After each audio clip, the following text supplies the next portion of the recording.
si uno solo de estos 12 pasos del camino del héroe hubiera fallado, no existiría Harry Potter. Porque estas son las reglas indispensables, obligatorias para poder construir una buena historia. Y verás en este vídeo que si uno solo de ellos no se hubiera planteado bien, sí que habría niños en el mundo que no conocieran su nombre.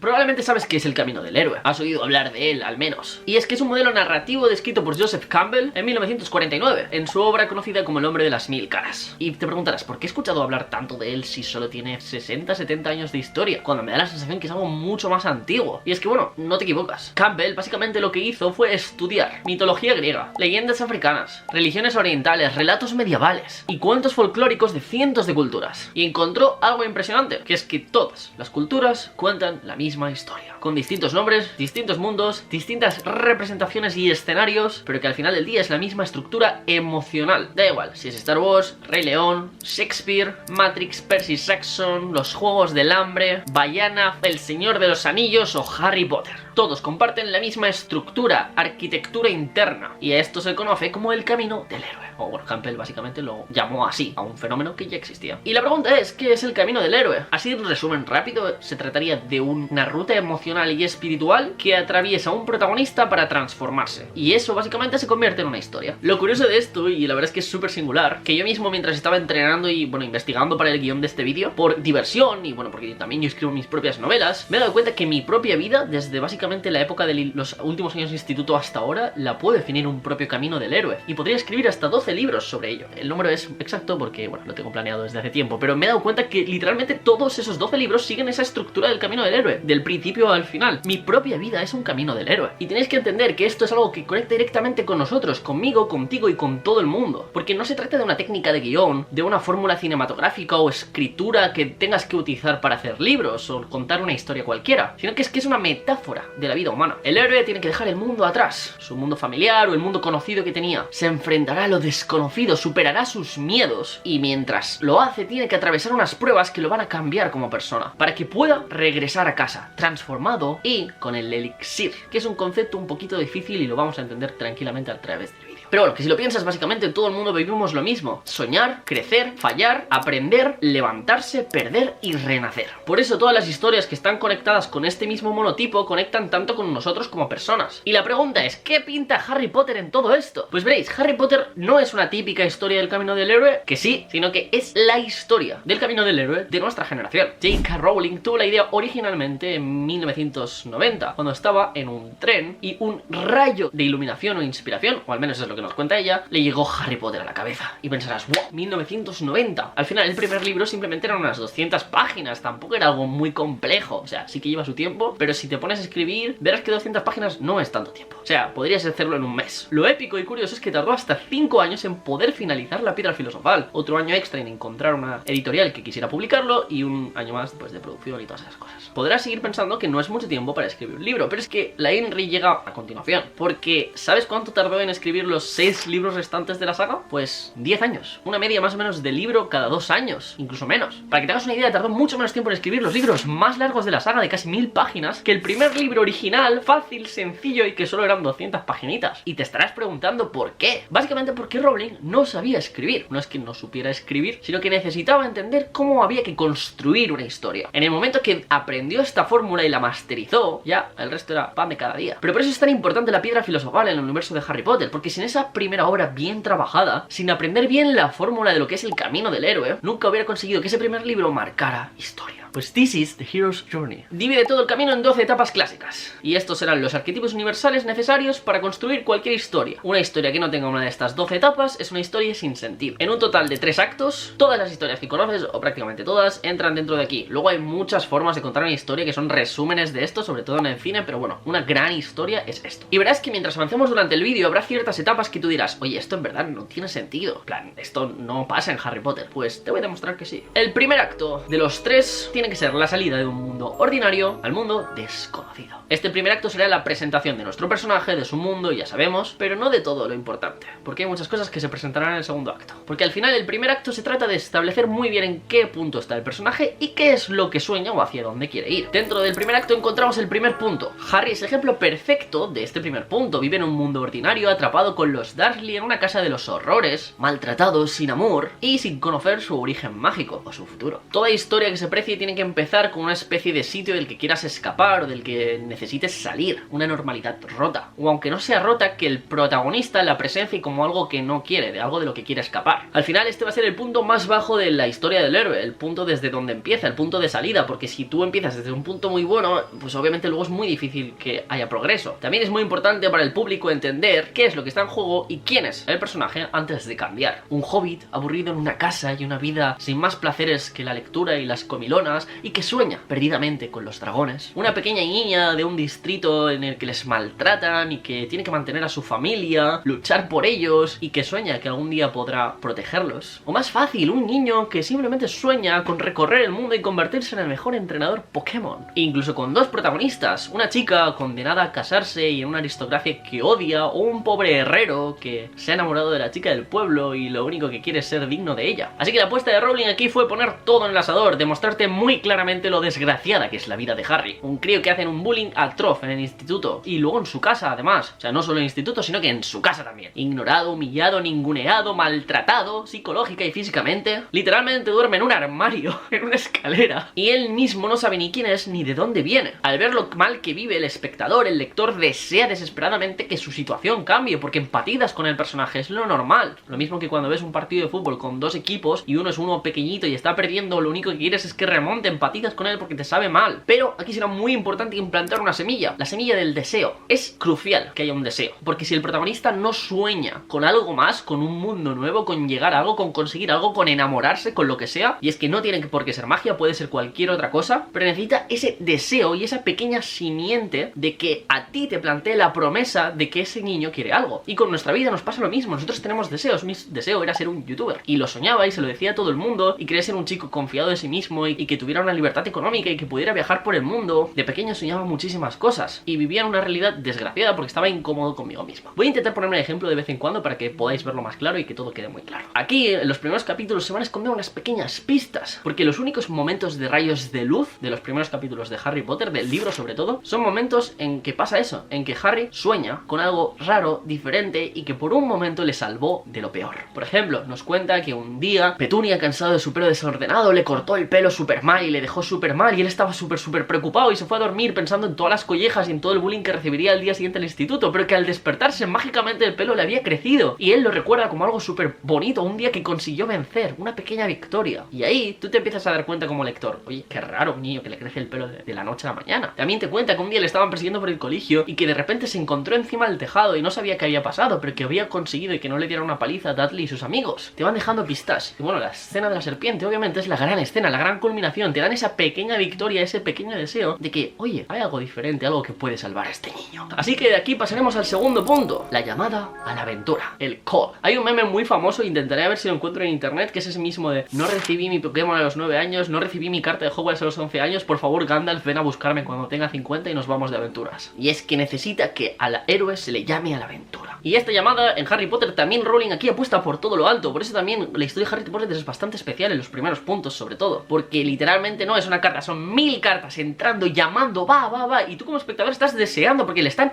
llamando y ¡bam! Este es tu nuevo mundo, este es tu nuevo mundo, ¡bum! Le rompen la chimenea, entran un montón de cartas, luego se escapan y las cartas le siguen persiguiendo. La llamada a la acción no es una llamada, es una maldita línea telefónica de estas que te quiere vender algo y te está llamando todo el rato, literalmente eso, pero en buen sentido. Y en este caso es una llamada al otro mundo. Es muy importante este punto porque será el momento en el que el destino llama a la puerta. Ya no deja de ser ese deseo, sino que ese deseo te da la invitación. Y la historia empieza cuando el mundo ordinario se rompe, cuando esa presentación que te han hecho de repente se fractura y empieza. Además aquí va a ser un impacto narrativo bastante chulo. La primera vez que ves Harry Potter o lees Harry Potter, luego ya obviamente no, porque Harry tampoco sabe qué es el mundo mágico. La historia nunca hubiera sido tan emocionante si nos lo hubieran contado desde el punto de vista de Ron o de Draco o de cualquier otro personaje que ya es mago y que ya sabe qué es el mundo mágico. Aquí tú como espectador lector la primera vez descubres que hay algo más, algo que te acaban de plantar un poquito antes en el primer punto con pequeñas pistas y que sabes que con eso vas a poder romper el mundo ordinario y el espectador siente por primera vez esa llama de la esperanza. Por cierto, la llamada a la acción puede ser una mala llamada, como pasa un poquito con Katniss Everdeen. Su llamada es negativa. Pero bueno, no he analizado tanto la historia de los Juegos del Hambre, tampoco me quiero tirar un triple, pero sí, yo creo que básicamente el nombre del tributo es esa llamada de Katniss, y no es bueno al principio. Pero bueno, pasamos al tercer punto, y es un punto que me hace gracia porque hay mucha gente que he leído que dice que en Harry Potter no existe, que es básicamente el rechazo a la llamada. ¿Y por qué la gente piensa que no existe este rechazo en Harry Potter? Porque es muy importante muchas veces que el héroe se resista, rechace esa llamada, porque si no es como que todo es muy fácil. Cuando el héroe duda, titubea un momento en hacer la aventura, en lanzarse, porque tiene miedo, porque tiene dudas, porque Pikachu no me hace caso, porque vivo feliz con mi familia en un planeta alienígena y en verdad pues tampoco me quiero meter tanto en problemas, obviamente no quiero ir a una arena que me maten. Esa llamada es muy importante porque lo que va a crear es un punto de fricción. Sin esa resistencia inicial a que arranque la historia, todo parece demasiado fácil, todo parece demasiado cheesy, como dicen por ahí, como queso, ¿no? Creo que viene por ahí el nombre en inglés, pero bueno, que es básicamente como demasiado, bueno, pues qué fácil, ¿no? Ah, bueno, pues si ya está, si era tan fácil, ¿por qué me vas a contar una historia? Si al final necesitas un coste, algo que diga, sí, sí, todo va a ser maravilloso, pero cuidado, que empezar ya es complicado. Y aumenta muchísimo el deseo del espectador, en este caso de Harry, de ver cómo rompe sus cadenas. ¿Entiendes aquí cuál es el rechazo de Harry? Sí, probablemente lo has estado pensando. Y es que el rechazo de la llamada en la historia de Harry Potter es bastante original. No es rechazo por parte suya de Harry, es rechazo por los Dursley, por Vernon y Petunia, que impiden que cumpla su deseo, porque Harry se hubiera ido así, sin titubear. Un héroe real no suele aceptar su destino, lucha contra él. En este caso, el rechazo ayuda a generar tensión y demuestra que el viaje cuesta. Aquí los Dursley, al destruir las cartas, al escaparse, al intentar esconderse, al intentar encerrarle y evitar que salga de ese mundo, tú sientes esa opresión mucho más fuerte, sientes la necesidad imperiosa de salir de ahí. Y Harry también. Pensabas que estaba mal, pues aún te lo aíslan y aún mucho peor, porque es que lo único que tenía hasta ese momento de Harry era esperanza,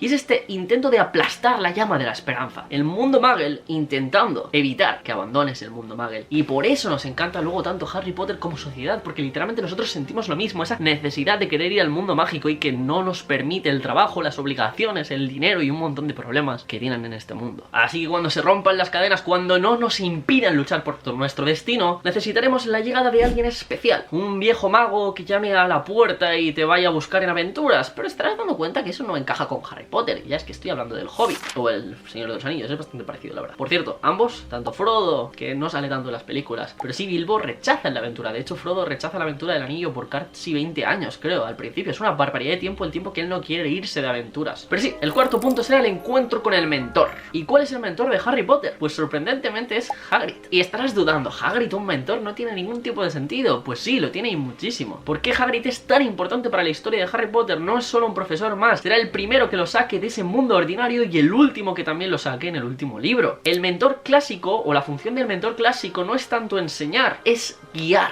revelar el mundo nuevo, mágico. Y aquí Hagrid le entregará la carta y lo sacará, lo salvará de allí para que por fin nuestro protagonista Harry pueda ir al mundo mágico. Es muy importante este punto porque representa conocimiento, guía, y la llave simbólica de Hagrid que tiene también cuando, por ejemplo, abre el Callejón Diagon, es esa llave simbólica de que sin el mentor Harry nunca hubiera podido salir de ahí. Y es muy importante, sin un mentor nunca hubiera podido dar ese salto. También pasa en Star Wars con Obi-Wan Kenobi, y luego también se han intentado muchas cosas. En el Archivo de las Tormentas el héroe no tiene mentor, es él mismo su mentor. Es algo súper interesante y súper divertido. En los Juegos del Hambre el mentor es un alcohólico borracho que se niega a ayudarte. O sea, se puede jugar con esta idea de un mentor, no tiene que ser el viejo barbudo blanco de siempre. Pero así, de forma épica, Hagrid entrará y redestruirá la cabaña de los Dursley como una fuerza mística. Le revelará a Harry quién es y le explicará las primeras bases, la magia, sus padres, Voldemort, y le entregará su carta, le llevará a comprar su varita, su pasado, que es muy importante y será muy importante para el protagonista, y su lechuza. Y lo más importante de todo, que nos solemos olvidar, Hagrid va a ser la primera persona que le va a decir a Harry: tú no eres un don nadie, tú eres un mago, Harry, tú eres especial. Y esto calará aquí, porque por primera vez el deseo ya no está solo aquí en el protagonista, sino que también está aquí. Y esto muchas veces es más importante que esto, al menos nosotros mismos, pero como personas nos encanta escuchar algo, aunque nosotros lo creamos firmemente. Cuando escuchamos que alguien también nos dice que lo somos, nos derretimos por dentro. En mi caso, mi mentor fue mi abuelo, una persona que me dijo que nunca dudó en mí, que dijo que iba a conseguir todas las cosas que yo quería en el mundo y que algún día lo celebraríamos mientras tomáramos un café. Desgraciadamente mi abuelo falleció antes de que descubriera todo lo que he conseguido, y no quiero decir que haya mucha más gente que confió en mí en aquella época, pero él fue la primera persona que me lo transmitió de verdad, y que, aunque yo lo creía, fue la primera persona que me dijo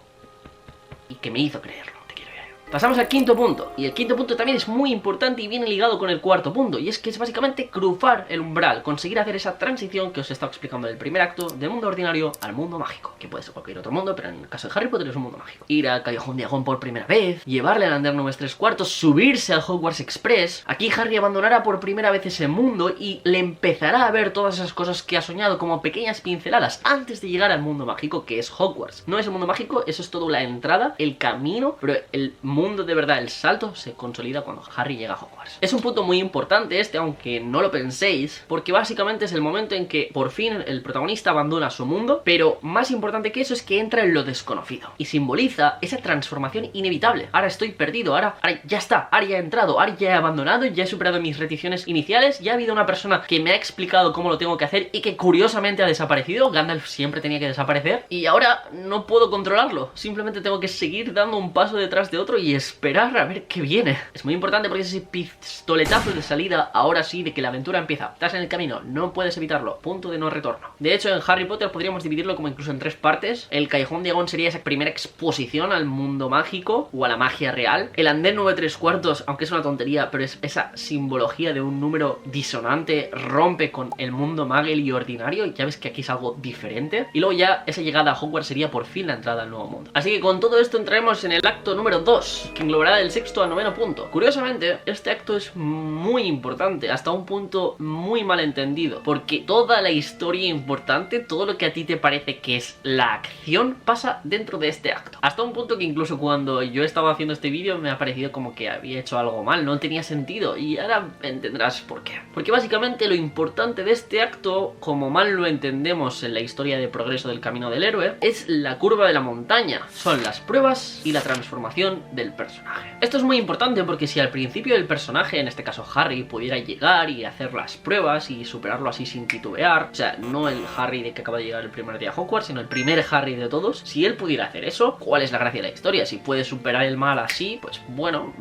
vale. Si Frodo puede subirse a una águila y tirar el anillo, no tiene ninguna gracia la historia. Para solucionar ese problema, o para conseguir a la chica o al chico, el protagonista tiene que transformarse a sí mismo. De la misma forma, para convertirme en un youtuber, por mucho que yo creyera y deseara y creyera que era posible, tenía que aprender a hablar delante de una cámara, a editar, a comunicar, a organizarme, a contar historias. Y no hay que ser muy espabilado para entender que si no hay una transformación, o sea, si el protagonista desde el primer día pudiera salvar el mundo, pues bueno, no hay historia. Llego, chasqueo los dedos y fuera. Por eso es tremendamente esencial tener esta fase de aprendizaje, que el personaje pueda crecer como persona y aprender las habilidades que va a necesitar. Y también súper importante que conozcamos al entorno. ¿Con qué me refiero al entorno? Pues tanto el mundo y setting donde está, como a los personajes que le acompañan. Pues el 6º punto se le conoce precisamente como pruebas, aliados y enemigos. ¿Por qué es importante? Porque el héroe necesita entender y aprender las reglas del juego para poder intentar jugar. En este sentido, los aliados serán Ron, Hermione, Hagrid, Dumbledore, no demasiado aún, pero ya podría ser unas pinceladas. Los enemigos serán Draco, Snape, Filch, y las pruebas serán las clases, las escobas, el Quidditch, el troll en las mazmorras, las normas, los misterios, todas estas cosas que van pasando en la historia serán las pruebas que presentan al protagonista. Aquí Harry aprenderá cuáles son las reglas, los límites que tiene que ser capaz de superar, qué puede romper y qué no, y sobre todo las relaciones de los que le rodean. Las pruebas hacen la función de fortalecer y enseñar al protagonista. Los aliados son súper importantes para compensar las debilidades. Katniss, por ejemplo, tiene a Pita que le ayuda a compensar esa insensibilidad emocional y a conseguir cosas que ella no es capaz de hacer. Harry perfectamente tendrá a Hermione, que será muy buena en teoría y que le ayuda a aprender hechizos que él no sería capaz de llegar y a avanzar en misterios. Y en la película básicamente resolverlo todo. En los libros no tanto. Y Ron, en los libros, tiene un significado. Él lo que hace es introducir y ayudar a guiar a los otros dos al mundo mágico y explicar muchas cosas que si no está Ron no las entienden. En los libros tiene una trascendencia mucho más importante Ron, y por eso era esencial que Hermione fuera hija de Muggles. Si lo piensas, es un poco aleatorio que Hermione sea hija de Muggles, y lo importante de que Hermione sea hija de Muggles es para que todos los tres, el trío de oro, esté perfectamente equilibrado, y que Hermione y Ron, su función sea la de ayudar y equilibrar esas debilidades que va a tener Harry, su desconocimiento del mundo mágico y su no teorización de la teoría del mundo mágico. Bueno. Y los enemigos hacen exactamente lo opuesto, y es que moldean al protagonista. Son súper importantes, porque con los enemigos Harry también va a entender quién es. Cuando nosotros nos relacionamos con los demás, nosotros entendemos quiénes somos como personas. Así que entenderemos que con estas 3 categorías empezarán a preparar el terreno para nuestro protagonista. Y así que llegamos al 7º punto, lo que podría conocerse como la presentación continuación, el clímax. Hay que reconocer que es muy importante que antes de este séptimo punto lo hayas presentado de alguna forma, porque si no el espectador se va a volver loco. Y ya os dije en el vídeo, sí, el vídeo del Cáliz de Fuego, os dejo por aquí, que no funciona muy bien, pero yo creo que es un vídeo bastante chulo si queréis ir a verlo, que no puedes pasarte más de 20 minutos de cine sin presentar el problema, porque si no la gente se vuelve loca. Y en los libros puedes tardar más, pero tienes que presentar cuál va a ser la gran prueba, cuál va a ser el gran misterio del libro en algún momento. A ver, no hay que ser muy espabilados para entender que Harry Potter y la piedra filosofal, o sea, literalmente Rowling te lo dice en el título, pero ya te lo han dejado entrever con lo de Gringotts, que ahí hay algo raro, que hay un misterio. Pero bueno, este punto es conocido en inglés también como el abismo, y no quiero hacer spoilers, pero he visto escritores, Brandon Sanderson, hacer esto con un abismo literal, físico,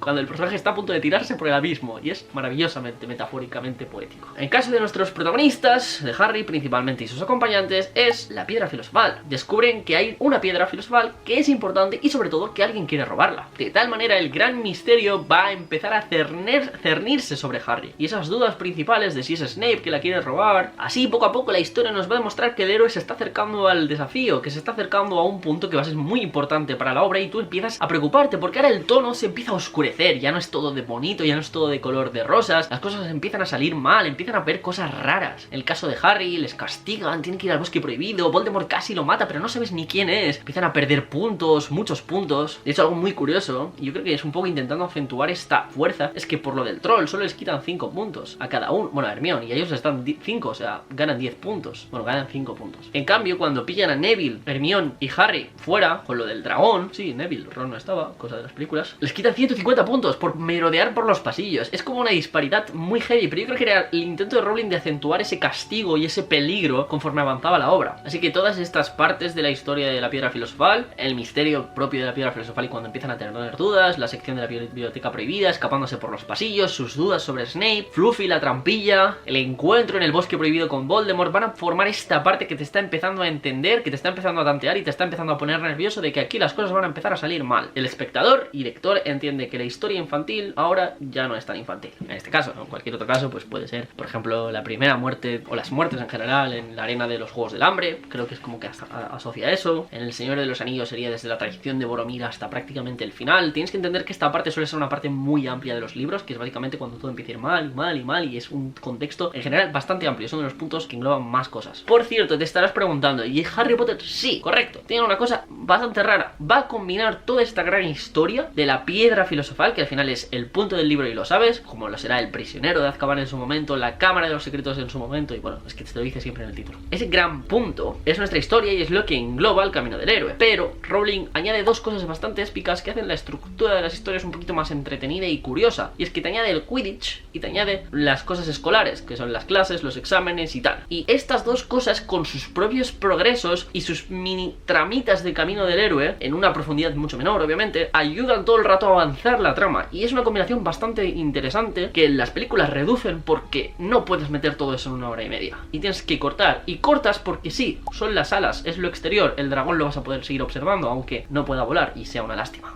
Es una metáfora muy rara, pero bueno, creo que es importante por si algunos estabais empezando a plantearos la duda de oye, ¿qué pinta aquí el Quidditch? Pues precisamente, por ejemplo, las dudas con Snape y sus primeros acercamientos a la oscuridad, y que Harry está en peligro. El Quidditch te ayuda a entender eso. Pero de la misma forma, y no te preocupes, Rowling romperá esto ella misma. Por eso cuando lo de la Cámara de Secretos decide anular todos los exámenes. Pero no tenía ningún sentido que estuvieran los alumnos súper preocupados por los exámenes y después de matar a un basilisco pongas un capítulo de cómo hacer un examen. A nadie le puto interesa el capítulo del examen porque es que ya has solucionado el tema del basilisco. Pero bueno, con todo esto entraremos en octavo punto, que es la gran prueba, la ordalía. Por cierto, ordalía significa prueba ritual usada en la Europa medieval y en ciertas sociedades para averiguar la culpabilidad o inocencia de una persona acusada y una de cuyas formas es el juicio de Dios. Pero el resumen es que esta prueba se utilizaba en Europa para condenar o absolver al acusado. Y ahora me estarás diciendo, ¿pero qué estás diciendo, Aitor? No entiendo nada. ¿Qué dices? Cállate. Pues que básicamente lo que quiero que entendáis es que este punto es cuando el héroe se va a tener que enfrentar a su mayor miedo. Esas grandes pruebas en una forma muy mitológica, que van a ser la prueba del lazo del diablo, las llaves voladoras, el ajedrez mágico, las pociones y el enfrentamiento final de Quirrell y Voldemort, presentado de una forma muy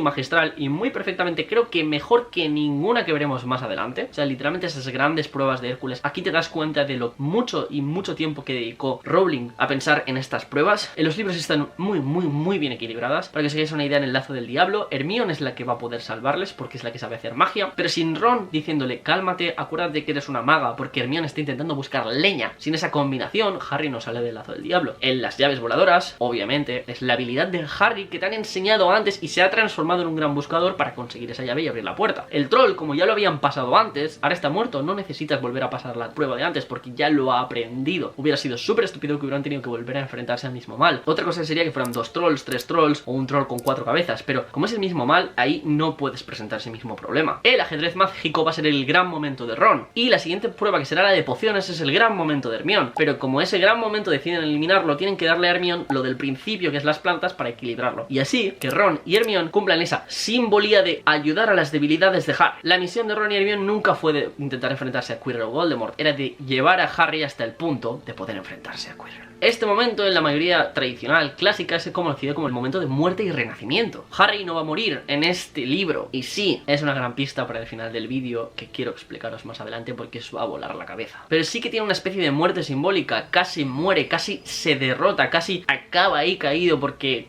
Quirrell lo intenta matar y luego Voldemort. Y el impacto narrativo de todo esto es que Harry se va a convertir en el héroe. Por fin ha culminado su camino, no porque gane, no porque derrote a Voldemort, que no lo hace, sino porque se atreve a enfrentar el mal. Y muchos aquí hemos criticado la cuestión de que si Harry no hubiera bajado nunca y si no se hubiera llegado delante del espejo, Quirrell nunca hubiera conseguido la piedra y toda la historia dejaría de tener sentido. Sí, te has dado cuenta. Por eso yo creo que esas pruebas estaban planeadas por otra cosa y que Dumbledore en verdad es un genio detrás de una máscara, pero es un vídeo que te estoy preparando también y que tengo muchas ganas de traeros. Así que bueno, suscríbete al canal porque es que si no, no te vas a enterar y te vas a perder literalmente uno de los mejores vídeos de la historia de Harry Potter. Pero bueno, Harry también obviamente le habrán presentado el espejo antes, y el espejo antes, cuando se lo han presentado, es el gran deseo de Harry de recuperar a sus padres, porque es lo que más ve y lo que más ama cuando ve el espejo. Harry tendrá que aprender a dejarles ir, y es lo que conseguirá cuando está delante del espejo y Voldemort le ofrece recuperar a sus padres, pero él dirá no, así no, y lo acepta. Es esa aceptación, esa transformación de Harry la que culmina su camino del héroe. Harry vence porque acepta que sus padres ya no van a volver. Y parece, oye, pues ya está, si se ha acabado la historia, ¿qué es lo importante aquí? No entiendo nada. Y es que pasamos al 9º punto, que el 9º punto es conocido como la recompensa. Su recompensa será que sobrevivirá y que Dumbledore llegará y le regalará conocimiento. Entenderá su conexión con Voldemort o las primeras pinceladas, respuestas que ha estado buscando y soñando desde pequeño sobre sus padres y sobre el sacrificio de Lily y de su madre. La recompensa es mucho más importante para Harry de lo que podría ser 1000 galeones o una escoba. Es algo que Harry ha estado soñando desde toda su vida y que te ha estado diciendo desde el primer capítulo. Identidad y sentido de qué quiere hacer con su vida, de quién es. Muchos podríamos pensar que la recompensa era la piedra filosofal, pero no, para Harry esa victoria moral es mucho más importante que la piedra. Por cierto, las combinaciones ahora sería que con el tema de las casas también esa recompensa del banquete es un poco esa recompensa ahora sí popular y que también encaja y encaja con ese trama de estudios, y aquí no hay trama de Quidditch porque han perdido. Le da una y le quita otra, porque como Harry estaba en la enfermería no pudieron jugar el partido de Quidditch y bueno. Es bonito, es curioso, es divertido, pero si te fijas es uno de los puntos que más gente se queja, que más gente le ha dado rabia siempre, porque ahí sí que te da la sensación que Dumbledore les regale la victoria por la cara, aunque no es verdad, porque lo que han hecho obviamente vale mucho más que un partido de Quidditch. Pero como no es lo que te han prometido durante el libro, es cuando te da un poquito de resistencia y podría ser sí que es un fallo de Rowling este. Pero bueno, viendo cómo se olvida de los puntos de las casas en el resto de libros, entiendo que lo haga aquí porque luego literalmente se olvida de este sistema y prácticamente no lo vuelve a mencionar. Pero bueno, entramos en el tercer acto, y es que el tercer acto se conoce como el regreso al mundo ordinario transformado. Este va a ser la culminación, el retorno al mundo ordinario, y es muy importante para la satisfacción del lector. En El Señor de los Anillos, curiosamente, este retorno, esta etapa, última etapa, en los libros es curiosamente larga. Los hobbits vuelven y reconquistan Hobbiton, algo increíble, que dura 200 páginas y que cualquier persona que solo haya visto las películas dice, pero esto, ¿qué cojones es? En las películas, la recompensa, y porque no puedes añadir una hora más de metraje simplemente para la recompensa, tiene que estar equilibrado en tiempo en las películas, es la coronación de Aragorn y el gran final. Así que este 10º punto será el camino de regreso a casa. Igual que cuando fuimos, ahora volvemos. Harry aquí se recupera en la enfermería y asume que el peligro no ha terminado aquí. Le explican que Voldemort podría volver y ahora el héroe vuelve sí a casa, pero con una carga emocional. Ha transformado sí, pero ha entendido más el mundo y eso a veces no es mejor. Parte de este camino va a ser la conversación que va a tener con Dumbledore en la enfermería, retornándose con Ron y Hermione, ahora mucho más que lo que eran antes, ahora son prácticamente familias, son algo más para él, y aceptar esas grandes verdades. La aventura ha terminado, pero sientes como lector y como espectador que el conflicto mayor apenas comienza. Obviamente no siempre, a veces tiene que haber puntos final a ciertas historias que acaban simplemente, pero es asumir ese camino de vuelta y asumir que ahora soy diferente y que vuelvo siendo una persona distinta y con una carga distinta. diferente. Por cierto, y aquí es uno de los problemas que suelo entender y que he intentado yo construir aquí comparando con gente que ha estado analizando la historia del camino del héroe, es que es el 11º punto, que puede haber una disonancia bastante importante, porque el 11º punto es la resurrección. Esa resurrección yo la asocio al momento en que Harry retorna de la enfermería, llega al gran comedor y ahora ya no vuelve como el niño odiado, como el niño que era simplemente una promesa, sino que se convierte en el gran héroe que salva el día y que todo el gran comedor, excepto los Slytherin, celebra que ha resucitado, ha retornado como el héroe que se les prometió. Una de las asociaciones que hago es que quizás, y perdón porque antes os he querido hacer un poquito el lío, pero quiero que veáis que se pueden reinterpretar las cosas al final de forma como cada uno lo vea, pero que esa gran ceremonia final, ese gran sistema de puntos, sí que sea esta resurrección que Rowling intenta asociar al personaje de Harry y a los demás. Porque al final, lo más importante de este punto es que ese niño ignorado que vivía debajo de una escalera ha vuelto como un héroe celebrado. Así que lo siento porque sé que puede ser complicado, pero otra de las formas que podría considerarse este punto y que también tiene mucho sentido es esa resurrección que tendrá en la pelea con Voldemort. Aunque sea el punto 11, pueda estar antes del 10º y que básicamente la gran resurrección simbólica de Harry Potter es cuando prácticamente muere, es asesinado casi por Voldemort, parece que ha muerto y vuelve a la vida entre los muertos en un momento que ha estado muy débil. Esa sería la gran resurrección en esta historia de Harry. Pero lo importante de este punto es ese impacto que os comentaba de que vuelva como un héroe celebrado. Así que cógelo como quieras, coge la opción A o coge la opción B, pero entramos al último gran punto, el punto importante, el que os he dicho al principio del vídeo, que es el maldito elixir, porque el gran último punto será el regreso con el elixir.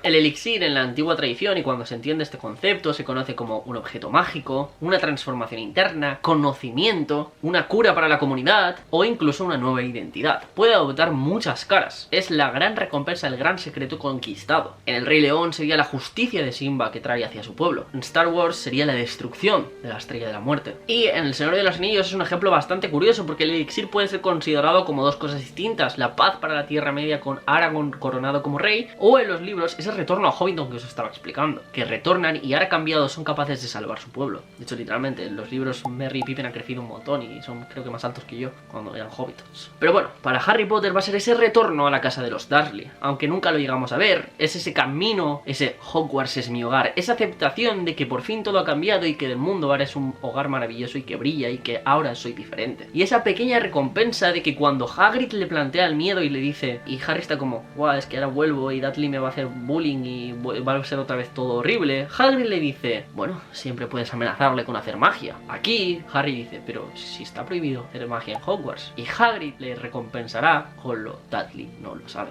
Esta es esa pequeña recompensa, esa pequeña esperanza que Harry se va a poder llevar a casa para que cuando vuelva al mundo ordinario, aunque el mundo ordinario siga igual de turbio, ya da igual, porque ahora el héroe es diferente, es distinto. Ha encontrado un hogar en Hogwarts, ha encontrado amigos, gente que le quiere y sobre todo tiene un propósito. Ese elixir en Harry va a ser esa transformación interna, esa identidad y pertenencia que ahora por fin ha conseguido y con la que va a poder ser una persona más feliz y tranquila. De tal manera que así, ya como cerrando perfectamente esta historia, el elixir nunca fue la piedra filosofal, ni el elixir de la piedra que te ayuda a resucitar. Uy, qué curiosa la elección de palabras, ¿eh? Es que ahora Harry ya sabe quién es. Y de la misma forma, mi elixir sois vosotros. Bueno, creo que aún no he llegado a la parte final de mi historia, de mi pequeño camino del héroe, pero ahora estoy viendo esta recompensa y esta felicidad, el poder vivir de mis sueños, el disfrutar conectando con vosotros, ese es mi elixir. Y no os cuento las partes que hay detrás, porque son demasiado personales y algún día escribiré un libro sobre ellas, pero mejor tocarlo para un tema más alegre.